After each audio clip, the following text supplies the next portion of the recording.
Okay, so for this week's nugget, I want to talk about knees. We all have pain, we all have discomfort. Some of you are really struggling. I've been there, I understand. Please be patient. For me, in my specific case, the longer I rest, the worse my knees feel. The beginning of the week, this week, I could barely walk down the stairs without looking like I was 80. I went to the gym, I did both lower body and full body workouts this week. My knees feel 50%, if not more than 50% better. So please listen to your body, but try to move through these movements with less range of motion and less load, but continue to try to challenge your joints, ligaments, and tendons and muscles to maintain some type of strength. We're running against the clock here, ladies. So we have to make sure that we're being smart, but also proactive in keeping our bodies strong. So we do this by strengthening different parts of the muscles and ligaments and joints that are attached to the knee. How do we do this? We work your anterior tibialis and our gastroc. Now these exercises we have done, and I have programmed them and will continue to program them. But for the new people, this will be new information. I will have a program. So if you do not have time to add these things, you're just not thinking about it intuitively, don't worry, it will be in your program. But if you are someone who wants to get ahead of it, be a little more proactive, and does have an extra 5 or 10 minutes each day to do these things, these 4 exercises will make a huge difference. It doesn't matter what type of injury you have. These exercises are going to not be specifically for the knee, but surrounding areas to help support that joint. So, exercise 1, anterior tibialis. We all know that closer to the wall is going to be easier. If you lengthen the leverage in any case, this is a longer leverage point, you're going to feel this more. So your body, upper body is against the wall, your legs are straight, okay, lock the knees, hands are on your quads. I want you to feel those quads engaging. Some of you, this will be one of the best exercises that you do for your quadriceps because you can't really do anything else effectively. This was me a year ago. I would do these instead of squats. I would do these instead of leg extensions, banded leg extensions, because this is all I could manage, okay? So I did these every single day. Okay, the persistence has paid off, and I really truly feel that the persistence, if you did try, will also make a difference, depending, of course, on what's going on. But if you're anything like me and just a little bit of arthritis, wear and tear is going on, we need to maintain strength. So I do about 20 of these. Last year I could do 10. Now I absolutely start feeling more of my shins, which is where I want to feel it, less in my quads. Right? So I know what's weaker, what needs work. If I can't finish 20, I come a little bit closer and I finish my 20 like so. You can add as many as you wish. Then to work the antagonist muscle, I go right into these calf raises. You can do these on a stair so you get more range of motion dropping down, but you don't have to. The more important movement is actually the concentric contraction of this upper part. Right? So I want you to bend your knees and squeeze, and I want you to feel it, right?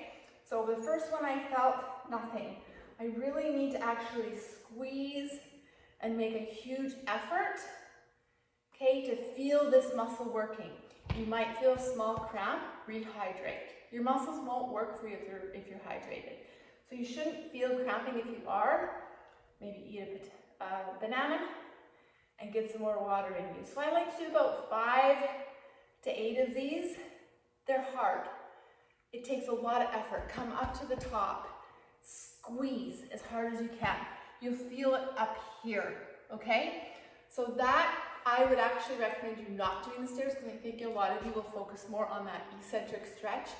I want this upper part of your gastroc doing most of the work. Then I go right back into these. You shouldn't need a rest, right? This is not something that's going to take you into an uncomfortable heart rate, too much muscle fatigue.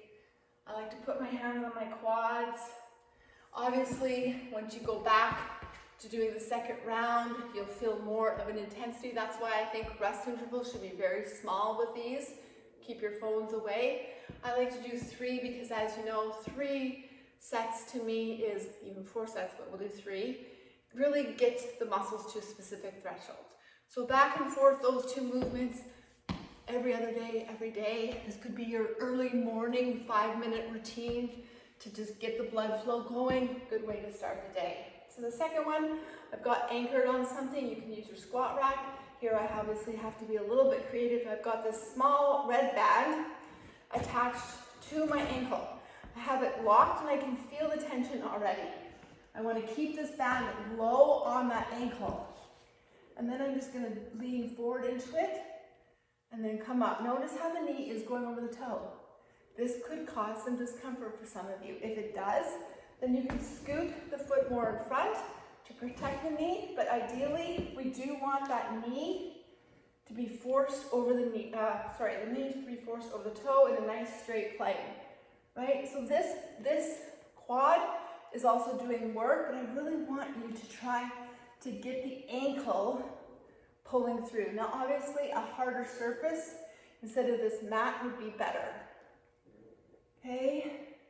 And you might want to play with it. You might want to actually come into it and just hold here, keep your heel down. Don't let this heel pop up. Keep this heel down, right? Maybe hold it, do a few pulses. Do what feels right for you for that day. Remember, everything changes from moment to moment, from day to day. So you're going to have to use your experiences, how you're feeling, to decide what is best for you. Now, a lot of you are not going to have anything to elevate your feet, a band, you're all traveling, I get it. So let's do, instead of the banded leg extensions that I have programmed, which in my opinion is one of the best exercises for knee strength, let's just do it on the ground with one leg. And we're gonna come down. Remember that knee again is going way over the toe, but watch the knee pattern, not dropping in. It's going directly over that knee and squeeze. So soft knees is not happening in these, unless of course it hurts, right? Because that knee is taking the load as soon as you lock it. That's why I always say keep things soft, right? You can never lock the joints except your triceps, but I'll always cue that. We want typically the muscle to undergo tension, but in this case, I'd like you to see if you can actually lock that knee and push it through that load. But if you're not ready yet, you come up to the range of motion that you're comfortable with. Knees going over the toe, maybe it even touches the ground. In this case, the heel stays up, down, and squeeze. So some of you might find that too much on the hamstring, right? Tight hamstrings, I certainly do. So you might want to kick back a bit, right? Instead of having it closer here, kick it back. And then there'll be way more work on the quad and that knee joint and way less on that hamstring. Try to incorporate a combination or all 4 of these movements on a regular basis and watch what happens with your knees.